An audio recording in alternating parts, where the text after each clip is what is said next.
Good evening, everybody. Welcome to my channel, Marriage, Politics, and Sports. It's another reaction video to our girl Caroline. Let's see what she has to say, State of the Union, see what's going on. Maybe some good news, maybe some things we'll talk about. Like, share, and subscribe to the channel. Hit the like button. I'd appreciate that, you know. And let's just take it from there. Let's see what she has to say. Hopefully, we got good news and we got some resolution. Maybe we'll find a way to get better with the Republican messaging, and kind of put them back on top for the midterms and that kind of stuff. So, without further ado, let's hear what she has to say.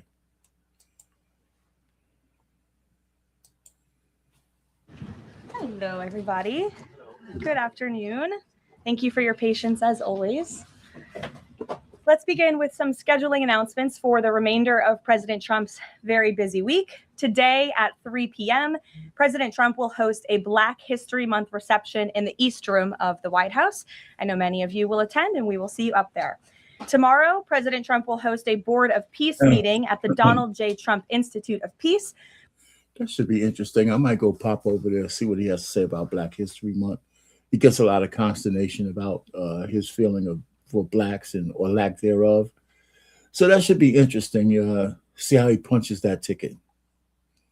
Where he will announce that member states have pledged more than $5 billion towards the Gaza humanitarian and reconstruction efforts, and have also committed thousands of personnel to the International Stabilization Force and local police to maintain security and peace for Gazans. Tomorrow afternoon, the president will travel to the great state of Georgia, where he will visit 2 local businesses and give a speech on his efforts to make life affordable for working people. On Friday, President Trump will host a working breakfast with governors in the East Room here at the White House. And on Saturday night, President Trump and the First Lady will host the annual Governor's Dinner. Next, I'd like to provide an update on the economy. We're seeing promising signs every day that 2026 is going to be a record successful year for the American people, just as President Trump promised them. The January jobs report shattered expectations, highlighting how the president's pro-growth economic agenda is fueling American prosperity. The economy added 172,000 new private sector jobs to kick off the year. That's more than 2.5 times economists' predictions. The labor force participation rate went up while the unemployment rate fell. The prime age labor force participation rate is now at its highest since 2001. Most importantly, 100% of all job creation under President Trump continues to be in the private sector. This is truly remarkable. That's 615,000 private sector jobs that have been added in President Trump's second term thus far. These are real working people. These are real American families who will be living out their American dream. Let me ask you, so the messaging still isn't permeating the way it should be, right? Social media have people who believe that nobody can find a job, right? There's thousands and thousands of TikToks saying that they can't find jobs. Now, a lot of the women were looking for professions that nobody wants, right? And there's some men in there too. They're looking for, jobs in fields that just don't pay and nobody really needs. So there's got to be a way to bridge that gap to tell people, hey, listen, if you're going to get into the workforce, here are the primary, they should look this up themselves, by the way. Here are the kind of professions you should be looking at to better your chances of getting a job if that's what you want. Meanwhile, federal government employment has shrunk to its lowest level since 1966, saving taxpayers $29 billion annually. And all of the net job growth under President Trump has gone to native-born Americans, ending the disgraceful pattern under Joe Biden of job gains going to non-citizens and illegal aliens. Additionally, on inflation, the new See, again, the messaging on jobs going to Americans and not to illegals, it's not loud enough. It's got to be more people talking about that. And not just the traditional look of the Republicans and conservatives. We just need more people touting the fact that is more beneficial to the United States that we have Americans working and not illegal aliens working some of these jobs. And for those jobs that everybody claims that nobody wants to do, there's always a way to make a deal with a business to give temporary work permits to illegals to pick crops, if that's the case, or to do something. And when that season's over, they go back home. Maybe they get a push up if they want to be legal citizens to get online for the green card. But you could always make deals with people like that, so they're not here illegally, but they don't get the same benefits as American citizens. The PI report is even more proof of the progress made by President Trump. Despite all of the doom casting from the so-called experts, the president has managed to utilize powerful tariffs to secure trillions of dollars in investments into our country and rebalance our trade deals while simultaneously cooling inflation. Year over year, inflation fell to 2.4% in January, beating expectations again and marking the lowest level since May. Core inflation, the best measure of inflation, dropped to its lowest level in nearly 5 years. Meanwhile, real average hourly earnings for all private sector workers rose in the month of January, which means more money is going back directly into people's pockets. After only 1 year of President Trump back in office, real earnings for all private sector workers have outpaced inflation by nearly $1,400, earning back roughly half of the $2,900 they lost under Joe Biden when 40-year high inflation was stealing Americans' purchasing power. President Trump's policies are and will continue to allow Americans' incomes to go further for bills, retirement, and achieving the American dream. A key part of the American dream is buying a home. And that is finally becoming more affordable under this president. This past week, it was announced the annual mortgage cost for a new home has fallen by $4,000 so far under President Trump, after rising by roughly $15,000 under Joe Biden. As a result, mortgage affordability has reached a 4-year best following recent bold action by the president to make home ownership more attainable for American families, not large Wall Street corporate institutional investors. At the same time, national median rents have fallen to a 4-year low and have declined for 6 consecutive months. The annual rental cost for a new rental unit has fallen nearly $100 so far under President Trump, after rising more than $3,000 under Joe Biden. And many are crediting that to the president's deportation efforts to remove illegal aliens from our communities and therefore from housing that should be used for American citizens. See, again, this is another one that the messaging is not strong enough. It has to be more than just Karline getting up here and saying that, because I was thinking exactly what she said. Because you get these illegals out, the prices have to be more fair, because if the government is footing the bill, the guys who own these properties are going to hike up the prices just because the government is guaranteeing them money. So when it's fair market value, they got to make it reasonable for Americans to be able to afford it. So it comes down. And with that, if you got to get rid of the illegals for that, you got to do it. The other thing, the coup de grace, you got to get rid of birthright citizenship. That's the linchpin. That's got to go. Before I was all for that, but now that I see how bad it is for the country, now it might have been great, certainly for freemen or slaves. It was fantastic. Now it's been co-opted and used by everybody else to get a penny that was never meant for them. It's time for that to go. At the grocery store, the price of eggs, dairy, cheese, fresh fruit, apples, oranges, potatoes, tomatoes, and butter have fallen since President Trump took office, and he is continuing to fight for even lower prices at the grocery store for the American consumer.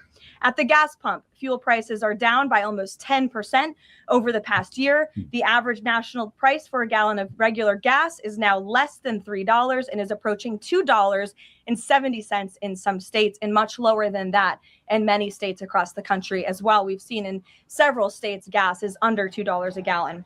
And at the pharmacy, prescription drug prices are down over the past year with even more price relief ahead for American patients, thanks to President Trump's most favored nation drug pricing deals and the great healthcare plan, which he is calling on Congress to pass as soon as possible. What President Trump wants Americans to understand is that this is only the start and the best is yet to come. The historic success that we have seen since he took office is just the beginning of enormous growth and opportunity that we are about to witness. And I know the president looks forward to hitting the road and being with the great people of Georgia tomorrow to talk about just this. So with that today, I know there's a lot of news. I will open it up to take your questions, and we're going to start, as always, with our new media. One of the things I think the president has to do with all of his minions, start talking about the plan to change the narrative about the midterms. Because if the left-wing radical socialists take over the House, even if they don't get the Senate, his life is going to be a living hell for the last 2 years. Not going to get anything done. So there's got to be a plan to change enough of the narrative to win the proper seats to keep the House. And I think that's got to be the number one plan, to keep the House. So we could have at least 4 solid years of a new implementation to keep the country on pace to be a sovereign nation as opposed to an open freak show for the world. Media seat, the great Michael Graham from Inside Sources. Thank you for being here, Michael. Thank you for having us, and thanks from our 200 newspaper partners around the country. So you mentioned gas. We didn't mention natural gas. And back where you live, your friends and family are paying among the highest prices for natural gas to heat their home and for electricity generation, the number one source of power across New England. The cheap gas is in Pennsylvania. The 2 highest places to buy gas in the country, New York City and Boston. The problem is the blue states will not allow the gas to travel to produce electricity or to reach customers. When President Trump first came back in office, there was some talk, him and Governor Hochul in New York possibly reaching a deal. When will consumers in the Northeast feel relief from President Trump's energy policies? And what can he do about state objections to expansion of infrastructure? Then I have a quick follow-up. Sure, absolutely. Well, the president has promised all Americans across the country, and in particular in the Northeast, where we do face much higher costs of electricity and of energy, unfortunately, because of the Democrat policies in the area. From the federal government's perspective, the president and the National Energy Dominance Council, Secretaries Wright and Burgum, are doing all we can when it comes to federal permitting.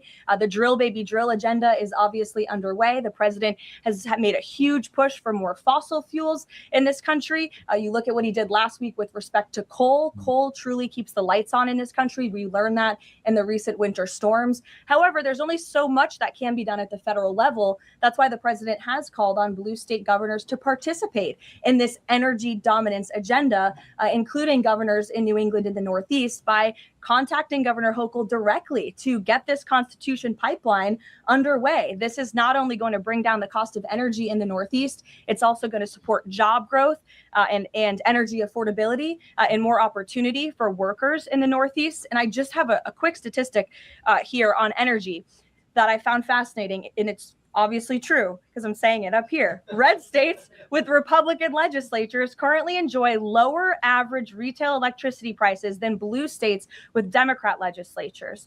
And that's exactly why the president is calling on all blue state governors across New England and the Northeast to get on board. Let's bring prices down for all Americans, whether they live in a red or a blue state. Yeah, see, but the issue is that you're not permeating inside the blue states. Like, when you want to conquer a foe that has a seemingly insurmountable advantage, you got to start from the inside so they get destroyed from the inside. What the message to the American, to the people who live in the blue states is not permeating through the shield of these open seditious legislators. So you got to get to the sources. You got to get to the people who help change local levels and move that shit up. You got to show that the leaders they have is hurting them in their wallet. It's not the president's policies. It's their governors. It's their mayors. It's their local, aldermen and shit like that who hate the president, who's going to say, I'm going to let my people suffer so that we can try to blame it on the president and get a vote. Somehow the narrative and the messaging from the Republicans suck. Your messages suck. Got to be more than just you talking from the podium. Something's got to change. Something's got to be better. And it can't just be Steve Miller banging the shit out of people from the bully pulpit. So right down the street from your alma mater, San Antonio College, is talking about building an ICE facility that's causing a lot of political agita in New Hampshire. And for the Republican governor, Kelly Ayotte, seems to be some miscommunications argued on both sides. Even Republican supporters of Trump who live in the town say, we're not sure we want this. What's your message to the folks in New Hampshire about this proposed ICE facility? The message is that illegal immigration, while the border is secure, is still a problem across our entire homeland. And the previous administration allowed nearly 20 million illegal aliens from countries all over the world into our country. And the president and Secretary Noem have done a phenomenal job at deporting.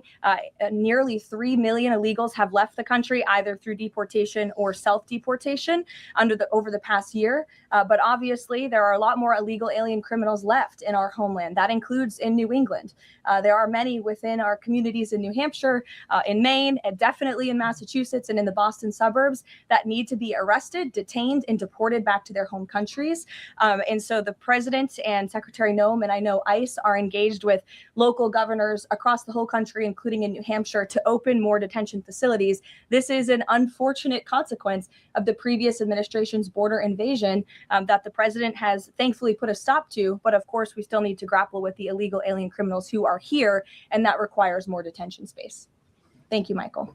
Garrett. On Iran, I'm not asking you for like military secrets here, but can you share? Know I would be so unwise. Unless you want to give them. Can you share a little bit about the president's thinking on whether or not to strike Iran, who he's talking to, what information he's consuming, and why a strike might be necessary on a nuclear program he says was obliterated by the last U.S. strike? Well, there's many reasons and arguments that one could make for a strike against Iran. No, there isn't. No, there isn't. If he attacks Iran for that butcher Benjamin Netanyahu, everything he plans is going to go to shit. All the people who thinks that he's liberating will turn on him, and we're going to have another one of these holy wars that we don't need to have. You're going to end up killing 500,000, 2 million Iranians. American blood's going to be shed for Israel, and it's just not going to be a good look, because it's not our fight, man. If they want freedom, they got to fight for it just like everybody else. Why do we got to get involved? And we got to stop talking about this nuclear bullshit. If you're saying that you eradicated their nuclear program, you can't invite the butcher of Baghdad in here, and then all of a sudden now you want to go to war with Iran. Forget it. Just forget it, man. It's just going to be a bad deal. You might as well kiss the midterms. Once you start sending, Americans to die for another country, and you might as well kiss the midterms goodbye. You might as well kiss 2028 goodbye if we're in another bloody ass war. It's just stupid. It's stupid.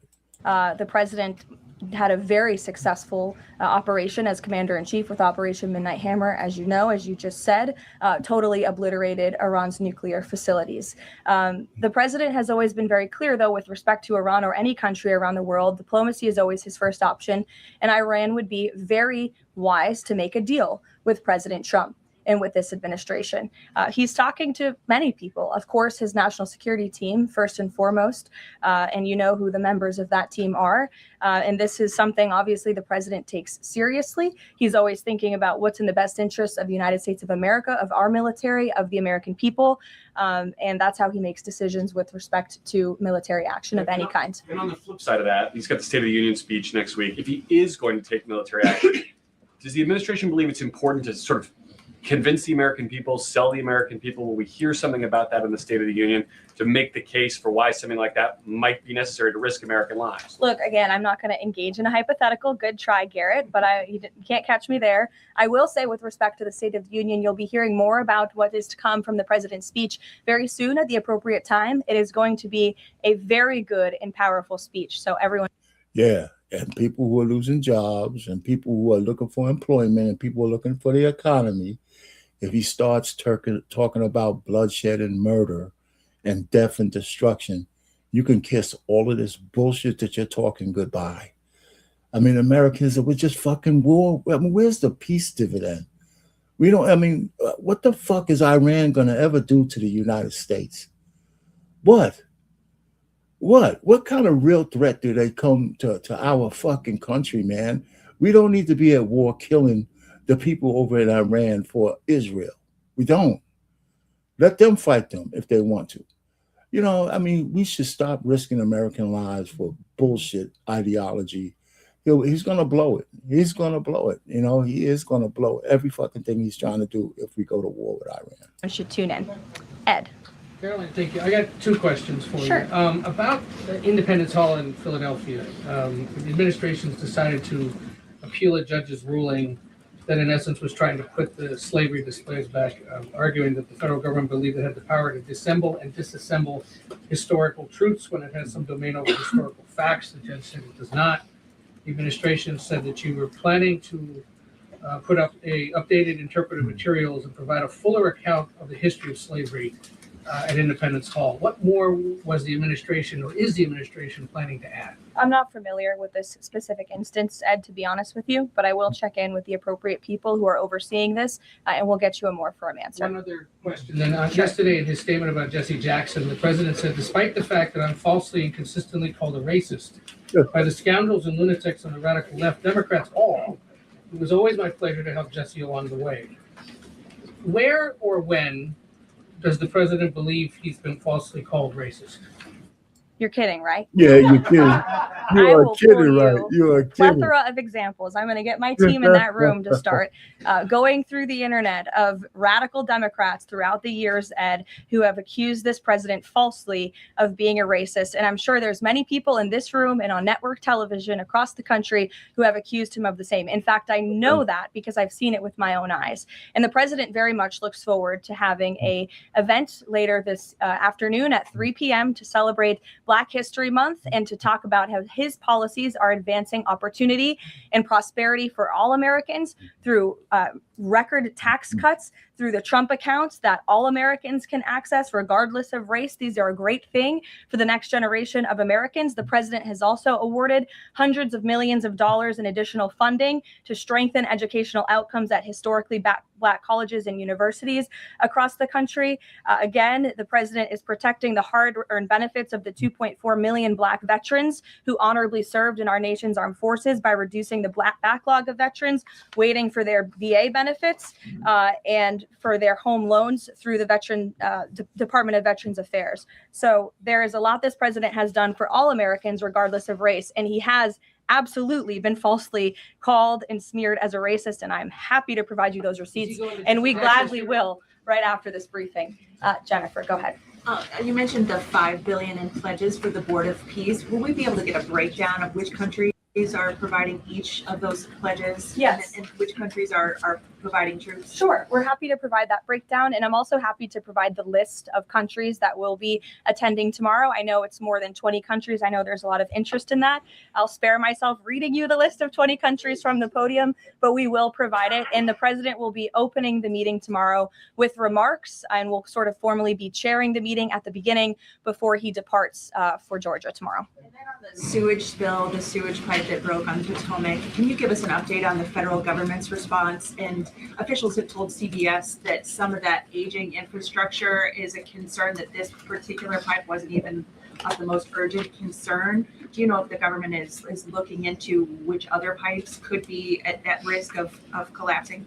Well, the next step in this process is for any of the three local jurisdictions involved, whether that's the Commonwealth of Virginia, the state of Maryland and Governor Moore, or the District of Columbia, to step forward and to ask the federal government for help and to ask for the Stafford Act to be implemented here so that the federal government can go and take control of this local infrastructure that has been abandoned and neglected by Governor Moore in Maryland for far too long. In fact, it's no secret that Maryland's water and infrastructure have been in dire need of repair. Their infrastructure has received a nearly failing grade in the 2025 report card from the American Society of Civil Engineers. This is the same grade they've received 5 years earlier. There has been no improvement under the leadership of Governor Moore. He's clearly shown he's incapable of fixing this problem, which is why President Trump and the federal government are standing by to step in. And for all of the environmentalists in the room and across the District of Columbia, let's all hope and pray that this governor does the right thing and ask President Trump to get involved, because it will be an ecological and environmental disaster if the federal government does not step in to help. But of course, we need the state and local jurisdictions to make that formal request. That's part of the legal process to move forward. And he's not going to do it because he's an idiot. And a lot of the Democratic leaders are idiots, and they're spending all their money on illegal aliens and stupid social programs that have never worked. And they're just raising taxes and just shitting on their population. And that's what's going on. And so he's going to be too proud to do it. So, and people are going to keep voting guys like him in. And you know what? I think people deserve what they get, unfortunately. Peter. So you said that any of the three Democrats just need to ask. A few minutes ago, Maryland's Governor Wes Moore asked. He said, if the president wants me to ask nicely, our response is this: please, Mr. President, do your job. To which I say, I'll ask the president and we will provide you with the next steps. But in all seriousness, the federal government has been preparing plans. The White House has been in contact with FEMA, with the Army Corps of Engineers, with the Environmental Protection Agency. Again, we've been standing by. This is a problem we want to fix, not just for the federal government, but for everyone who lives in the District of Columbia, including all of you. So you're welcome. To your point about that, there are a lot of events coming up for America 250. The president wants people from all over to come to the nation's capital. Is he worried that by the summer, the Potomac River will still smell like poop? He is worried about that, which is why the federal government wants to fix it. And we hope that the local authorities will cooperate with us in doing so. Steve. So what will the $5 billion be used for in Board of Peace? And will that be sort of a down payment for much more money? You'll be hearing more about that tomorrow at the meeting. If you recall, at the first meeting when we were in Davos, Jared Kushner did provide a very detailed PowerPoint presentation for the vision of Gaza, the reconstruction and the humanitarian efforts, of course, providing local security on the ground. That will be part of the discussion tomorrow, is how can we maintain security? First, you must achieve security to get to prosperity, which is sort of the second part of this plan. So you'll be hearing more about that tomorrow. But I would just point out $5 billion worth of investment. We're talking about reconstructing Gaza. I remember when those words came from the president's lips in the East Room many months ago, and all of you in the press were bewildered at how the president could have such an ambitious goal of rebuilding Gaza, which is obviously a place that has been just turmoiled by violence and chaos for many, many years. But we are well underway in doing that, and it's a historic accomplishment for this president. Secondly, is the president seeing enough progress in the Iran talks to let negotiations go a little further? I mean, where do things stand after yesterday's talks? I think you heard from the administration and the State Department yesterday that there was a little bit of progress made, but we're still very far apart on some issues. I believe the Iranians are expected to come back to us with some more detail in the next couple of weeks. And so the president will continue to watch how this plays out. Sure. Follow up on that. Thank you, Karline. On these Iran talks, I mean, how much time is the president willing to give it before he is seriously maybe considering military action? Is he willing to give it that full 2 weeks? And has he given the Iranian officials a deadline on when he wants to see a deal? It's a fair question, Rachel, but I'm not going to set deadlines on behalf of the president of the United States. And then just one more on the shutdown. We're now in this partial shutdown over DHS funding. Has the president personally spoken to the Democratic leaders in Congress? Can we expect to see them at the White House to try to make a deal on this? Not to my knowledge. He hasn't had any direct conversation or correspondence with Democrat lawmakers recently. It doesn't mean he's not willing to. I'm just not aware of any conversations that have taken place. I do know the White House and the president's representatives have been in direct conversations with both Democrats and Republicans. But of course, Democrats are the reason that the Department of Homeland Security is currently shut down. They have chosen to act against the American people for political reasons. And now we have FEMA workers, the men and women of the United States Coast Guard, men and women of TSA who keep our airports moving, who will be working without paychecks for no good reason other than the Democrats wanting to pick a fight with Donald Trump. And the president thinks that that is irresponsible and despicable. He wants the government to be open. We've been engaged in good faith negotiations with the Democrats. Last night, they sent over a counter proposal that frankly was very unserious, and we hope they get serious very soon because Americans are going to be impacted by this. Sure. Thanks, Karline. President Trump has talked about a forthcoming executive order on voter ID. Is there more details you can provide about for that? And can you talk about any steps that you're taking to overcome court challenges that you've kind of faced in this area before on voting? Well, as the president said in that Truth Social post, he's discussing and exploring legal options for a potential executive order with respect to voter ID. But this is something he's made very clear he wants Congress to get done. The Save America Act is a common sense piece of legislation that has now passed the House of Representatives to ensure that voter ID is a requirement in the United States of America. This is a common sense policy that nearly 90%. Yeah, but it's a waste of time if you can't get it past the Senate. And if you don't break the filibuster, it's just not going to happen. It's not going to happen. I mean, we already know this, so we're just talking. It's just talk. I mean, if you can't get the votes in the Senate, and you're not going to get over 60, you're not going to get the Democrats to go vote with you. You got to break the filibuster and get a typical regular majority count. You just got to go for broke. You know, that one, and there's a couple of other things. The act that he passed to save children from brutal mutilation by savage medical profession and crazy ass wingnuts. You know, these things need to pass into law. You know, and you can't do it because you're not going to get enough Democrat votes. It's just not. It's just a waste of time. So you got to break the filibuster. Percent of the country agrees with. You need an ID to go and purchase alcohol. You need an ID to go to the library and check out a book.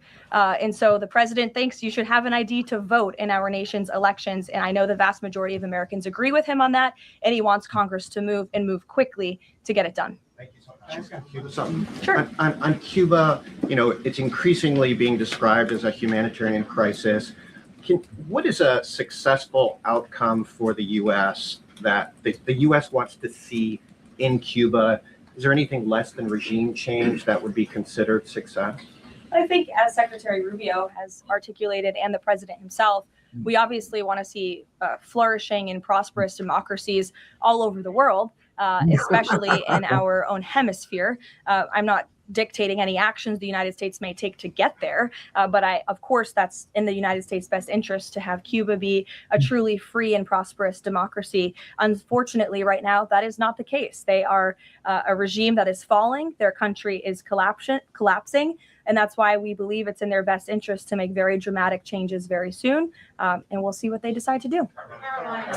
Sure. Thank you so much. Following up on Gaza, this $5 billion, who exactly will be in charge of managing this money? Would that be the president himself making the final decisions on how these funds are spent? It will be the Board of Peace, which the president is, of course, the chairman of, but all of the member parties, I believe, will have votes on the funding. And then, of course, there is that technocratic layer underneath the official Board of Peace with the member countries that will be making decisions as well. So if you just go back and look at the first event that we had where we sort of unveiled the structure of the Board of Peace, that structure remains in place, and they'll be overseeing the funds that will be announced tomorrow for their reconstruction and humanitarian efforts. Sure. Another question on that Board of Peace announcement. You mentioned there will be the announcement of who comprises that International Stability Force. How soon will that force be deployed? And have all of the regional partners, all of the regional countries signed off on the makeup of that force? I don't have a timeline for you today, but again, I'm sure you'll hear more about this tomorrow. So you'll join us at the event. Deanna. Thanks, Karline. Two questions. Sure. First, the president has talked a lot about housing affordability, and several countries that are facing housing shortages, including Canada, for example, have imposed a ban on non-citizens, like foreigners, from buying their houses. Do you know if that's a strategy that the president would be willing to deploy? Well, first of all, the president is obviously committed to deporting illegal aliens from our country and those who are not lawfully present in the United States, which he has done at a record pace, which has led to the falling of rents, as I pointed out in my opening remarks.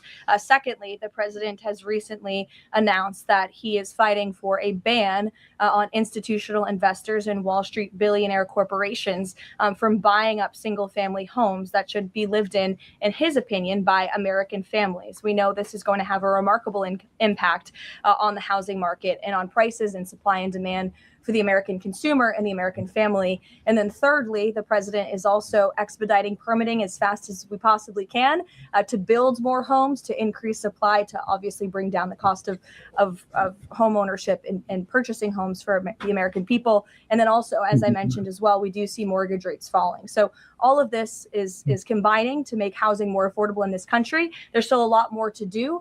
The president is still digging his way out of the mess that was created by Joe Biden's administration and jacking up mortgage rates and jacking up housing costs. But we do see very positive trends in this direction. And the president wants the United States to be a nation of owners, not renters. He wants families to live in homes, not institutions and big corporations.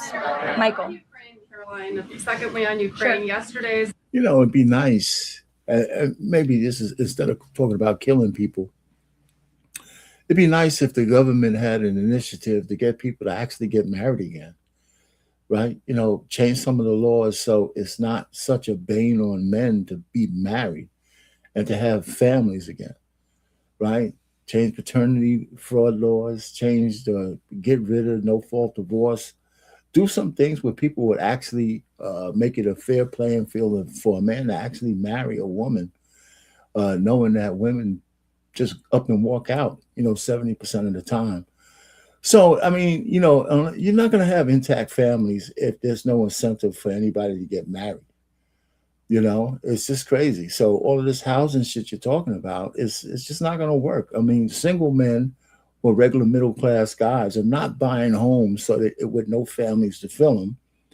And women are buying houses by themselves, but, one catastrophic issue, now they're foreclosing. That's the biggest foreclosures are probably single women.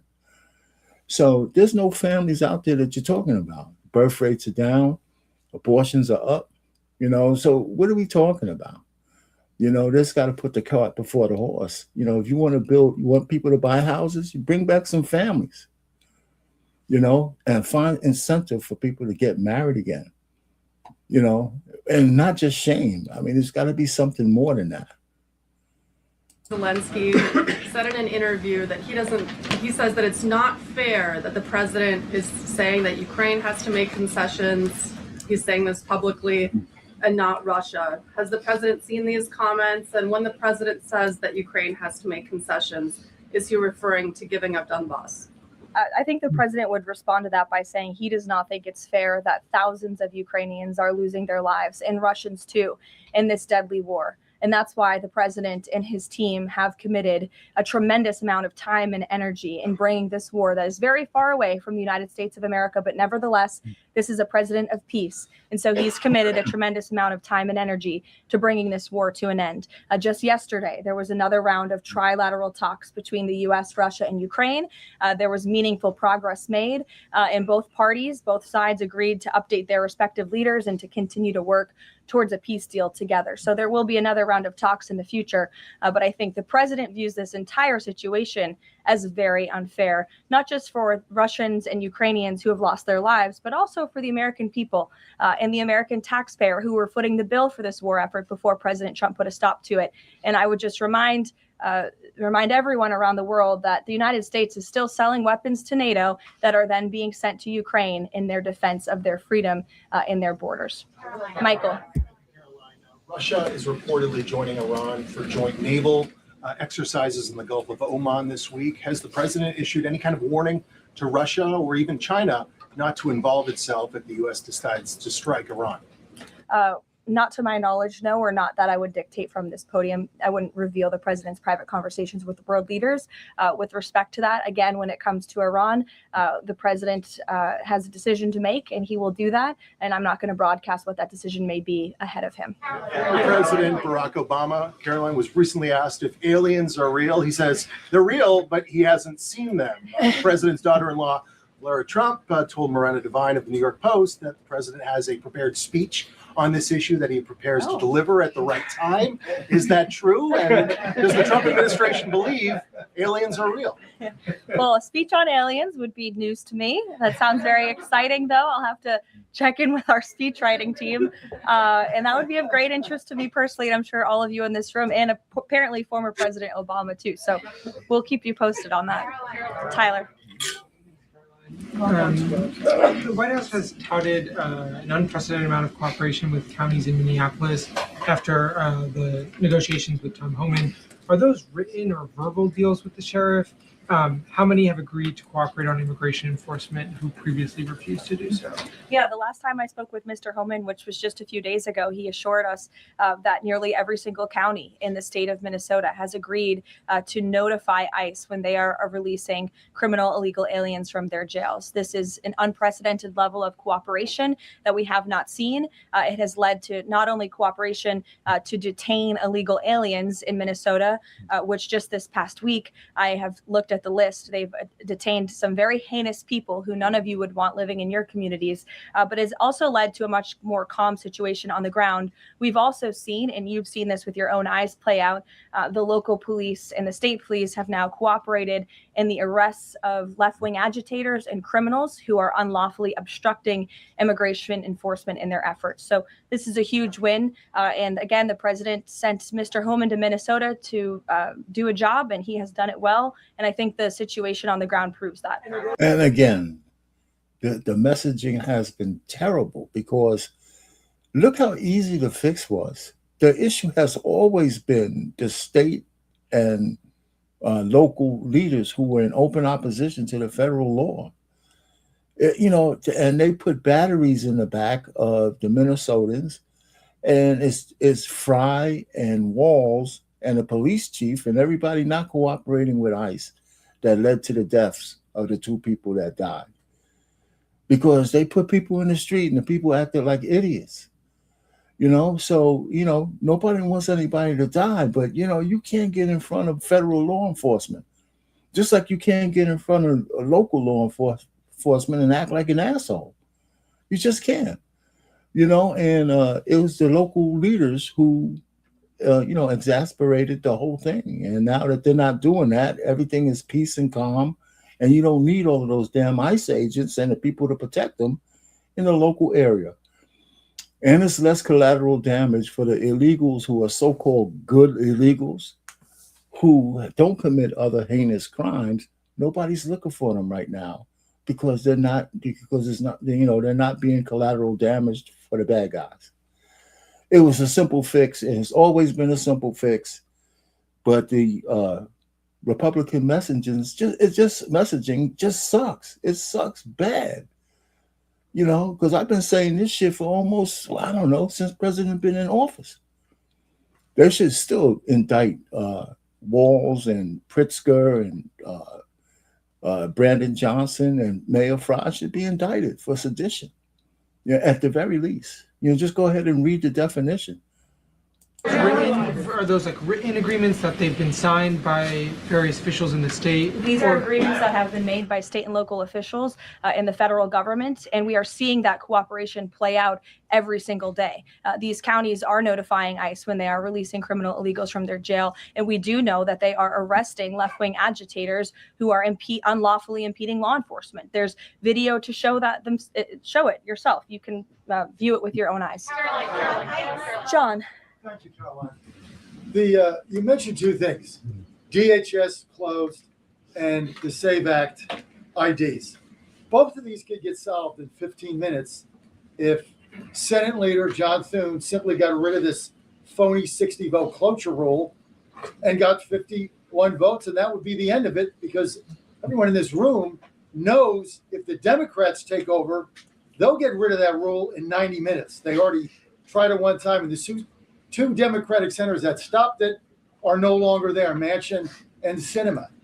President Trump is backing a lot of these senators for re-election, and yet they will not get rid of the 60-vote cloture rule, which is holding everything up. What is the president's position on John Thune in the Senate finally getting rid of this so this legislation can get moved? Well, the president has a good relationship with Senate Majority Leader John Thune. They keep in very close contact and they work together all of the time. I hear your passion in your voice, and I know it's shared by many Americans across the country, including the president himself. He wants to see the SAVE Act voted, and he's expressed that both publicly to all of you, the American people, but also privately in his conversations with Senate Majority Leader Thune and many other members of Congress as well. Yes, Rob, go ahead. Good to see you. So J.B. Pritzker just recently signed the bill. The law went into effect in January, and it's supposedly going to allocate about $2.5 billion to illegals to go to college and financial aid in the state of Illinois. What is the White House's reaction to this? Illinois is already, by 2027, they're supposed to have a $3 billion deficit. What's your reaction to that? Yeah, we'll have to take a look at that. I would say the president certainly thinks that Governor Pritzker is not doing a very good job of managing his state, as evidenced by not only the waste, fraud, and abuse, but also the crime in the city of Chicago that unfortunately Governor Pritzker has refused to pick up the phone and call the White House and ask for help on, which is something his residents want him to do, but he refuses to do for political reasons. As for the specific money, we'll take a look and get you an answer. You're welcome. John. Thanks a lot, Karline. Two questions. One is about the president's trip to Georgia tomorrow. If you can provide some additional information about that, why Northwest Georgia was chosen for this particular trip, for instance. Sure.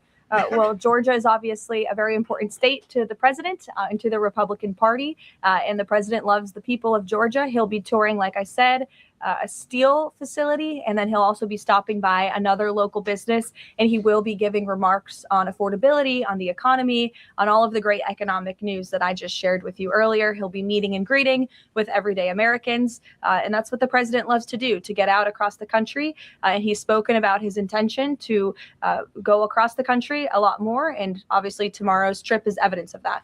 Secondly, last week, as you know, big event that took place in the Roosevelt Room, the president announcing that the EPA has repealed these federal limits on emissions for cars, trucks, and power plants. And in the president's presentation, he mentioned that American families will save $2,500 for a new car or truck. Where is the promise coming from automakers that they're going to pass along their savings to those families all across the country? It's a great question, John. That was an economic analysis that was provided to the president, and I'd be happy to provide that to you so you can take a look yourself. But I'm glad you brought up the president's announcement last week, because this is one of the largest deregulatory actions ever taken in the United States of America. And overall, it's going to save our country $1.3 trillion in regulatory burdens that have really done nothing for our country, nothing for our environment, nothing for our economy. In fact, this announcement received widespread and bipartisan praise. I think I recall seeing the editorial board of the Washington Post, of all places, even commending the president and Administrator Zeldin for this historic action last week. So there's no doubt it is going to save the American consumer money, and I'd be happy to provide that specific economic analysis to you. Sure, in the middle, go ahead. Yes. Thank you. Governor Moore in Maryland signed a bill that is ending the law enforcement cooperation with ICE. And by doing that, a lot of local sheriffs are not happy. And in fact, they met today in Annapolis to come up with either a legal action. What is the message to the White House, to those sheriffs, and to the residents of Maryland? Well, first of all, it's another despicable action by Governor Wes Moore. Why would you prevent your state and local law enforcement from cooperating with federal law enforcement? If you just ask them, to your point, if you ask sheriff across the country if they want to have that level of cooperation and coordination with the federal government, of course they do. It makes their jobs easier. It keeps them out of hostile and dangerous environments. It allows them to detain illegal alien criminals who have committed heinous crimes in our country with the most safe circumstances possible. So the president, of course, continues to always stand on the side of law enforcement. And this is another just horrible and frankly political. Yeah, think about how horrible it would be if these liberal socialist Democrats take back over the government. I mean, anybody who loves this country, you don't have to love Trump. You don't. You really don't.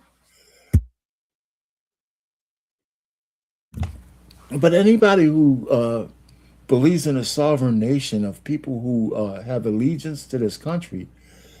How are we going to have it when we have people like Westmore and Pritzker and Mayor Wu and these people who hate America? You know, they want to protect illegals for some reason. Karen Bass, you know, Gavin Newsom. I don't understand it at all. Action taken by Governor Westmore, and unfortunately, the people of his state are going to reap the consequences of it. Sure. Thank you, Caroline. President Trump just said on Truth Social that it would be a big mistake for the UK to hand over control of Chagos Islands to Mauritius.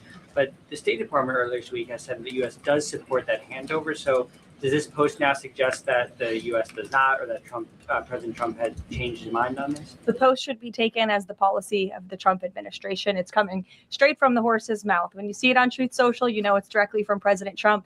That's the beauty of this president and his transparency and relaying this administration's policies to all of you and to the rest of the world. Carrie, go ahead. There's been a series of walkouts from public school students that have been sort of provoked by a number of public school administrators. What are your thoughts on this? What's the administration's thoughts on this? Will they be taking any actions on these walkouts against ICE? Look, I think obviously the president and the administration support the First Amendment rights of all American citizens. And if they're peacefully protesting, then that's their constitutional obligation and right and responsibility to do so. Of course, the administration also wants to see American school children in school learning and educating. And I think it does speak to the left-wing bias that is unfortunately very present in our nation's public school system. And it's something that Secretary McMahon has been working very hard to root out of our public school system by ensuring that local governance and local control takes place over our nation's public schools, and that parents and educators closest to students have a greater say over curriculum and academia in our country. I would be suing anybody who would have my kids out protesting against law enforcement. I do my best to extract my pound of flesh against any teacher and any administration who would force my kids to go on some kind of proud and dangerous situation with these crazy ass blue-haired liberals, obstructing justice against law enforcement.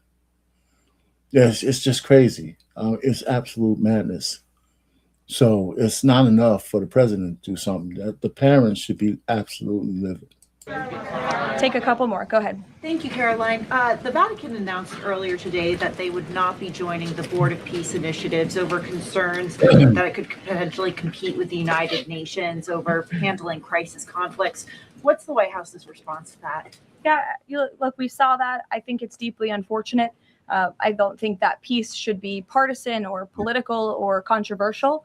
And of course, the administration wants all those who were invited to join the Board of Peace to join. Because again, the Board of Peace is overseeing the reconstruction of a territory that has been plagued with violence, with bloodshed, with poverty for far too long. And this president has a very bold and ambitious plan and vision to rebuild and reconstruct Gaza, which is well underway because of the Board of Peace. This is a legitimate organization where there are tens of member countries from around the world.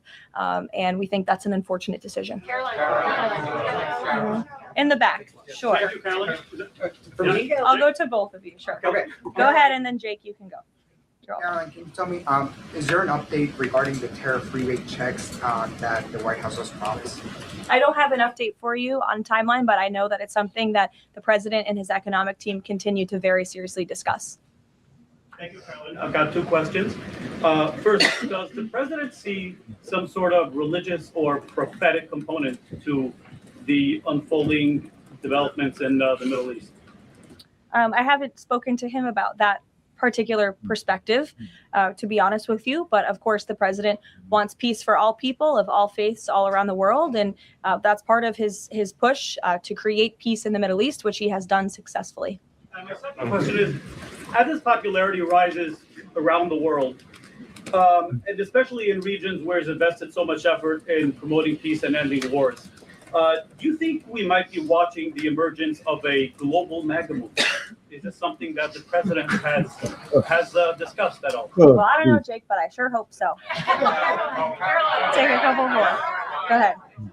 Sure. I wanted to ask you about Iran. As the U.S. military builds up around Iran, is President Trump coordinating war plans with Israel so that if he does decide to strike, that Israel will be a part of those strikes? Look, I don't have any specifics on the president's recent conversations with Israel. As you know, Prime Minister Netanyahu was just here at the White House last week or the week before. But again, with respect to Iran, there was some progress made yesterday. There are still a lot of details to discuss, and we'll continue to see how this plays out. You know, the United States government. I think the majority of Americans have Israel fatigue. You know, we all getting our ass kicked in one way or the other. I think this ungodly alliance that our country has is I think it's just, you know, I know there's a reason for it. There's an unseen hand, but the rank and file American probably would rather not have our sons die for another country. You know. Of course, is always in close communication and correspondence with the state of Israel, and that starts right at the top with the president and Prime Minister Netanyahu themselves. One more. Go ahead. Last week a lot of that's bipartisan, by the way. I mean, I don't think the Democrats are any better in their relationship and their kowtowing to Israel either. So it's just not a good look, and I think Americans are starting to get fatigued over it. You know, we all have people who hate us for skin color and all this other kind of stuff. I don't think there's anything special about anybody else. It's, you know, discrimination is wrong, period. But we shouldn't be exalting anybody else and going to war for them either. It's just crazy. It really is. Saw the underlying affidavit for the search warrant that was executed in Fulton County, and there was not any mention in that document about foreign election interference in the 2020 election. I'm wondering if DNI Gabbard has uncovered that in Georgia or in Puerto Rico, where we know her team was sent as well. I don't have any updates for you on that today. I would defer you to the director's office herself. Sure. Two questions. One on the president's schedule today. It says he has signing time.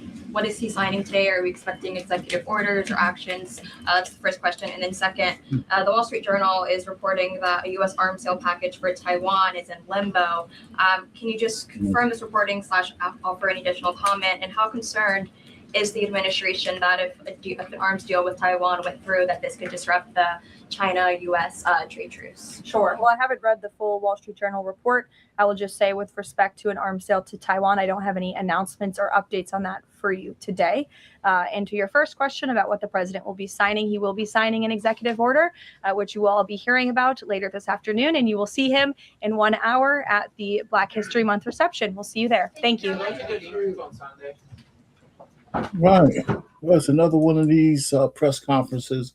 Again, I think for me, the biggest thing is I think the Republicans' messaging, even if they're good ones, they don't get it out broadly enough.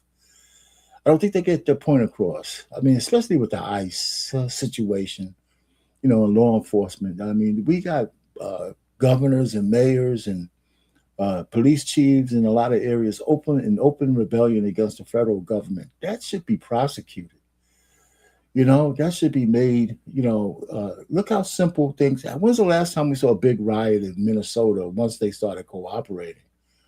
You know, so the people, the leadership in Minnesota caused all of that consternation, just like they do and just like they did in LA, just like they try to do in Chicago and anywhere else where ICE has to send tens of thousands of people to do a job of where 100 good strategic guys can do a job. So anyway, there you have it, another press conference. I might go check out the Black History thing, but you know, I don't know. For some reason, that doesn't excite me to hear President Trump talking about Black history. But anyway, I'll see you guys later. Check in, hit the like button on the way in, out, whatever. You know, I mean, I know a lot of y'all might not agree with me on some things, but that's fine. That's what America's for. We don't have to agree on everything. Paying your favorite baby boomer, over and out.